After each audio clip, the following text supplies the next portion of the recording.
বিসমিল্লাহির রহমানির রহিম। আসসালামু আলাইকুম আপু ও ভাইরা, আপনারা সবাই কেমন আছেন? আজ আমি রান্না করব কলার মোচা দিয়ে ডালের বড়া।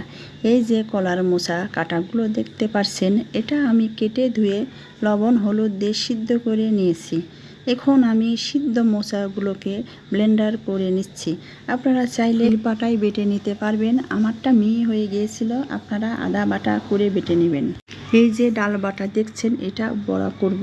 বড়া কিভাবে করব আপনারা সবাই জানেন, তাও আপনাদের সঙ্গে শেয়ার করলাম। মসুর ও মটর ডাল একসঙ্গে পানি দিয়ে 1 থেকে 2 ঘন্টা ভিজিয়ে রেখে বেটে নিয়েছি। এইবার এর মধ্যে পেঁয়াজ কাঁচামরিচ কুচি হলুদ ঝালের গুঁড়ো লবণ দিয়ে মাখিয়ে, রসুন বাটা দিতে ভুলে গিয়েছি তাই এখন দিয়ে দিলাম।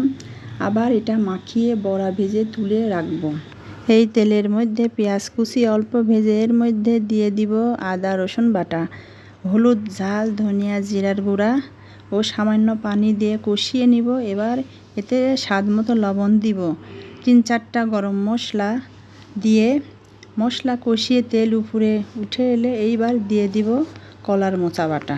মোচাগুলো ভালো করে কষিয়ে অল্প পানি দিয়ে রান্না করে পানি শুকিয়ে আঠালো হয়ে এলে এর মধ্যে ডালের বড়া দিয়ে দিব। আবার অল্প পানি দিয়ে দিব। পানি শুকিয়ে এলে গরম মশলার গুঁড়া দিয়ে নামিয়ে গরম গরম ভাতের সঙ্গে মজা করে খেয়ে নেবেন। আল্লাহ হাফেজ।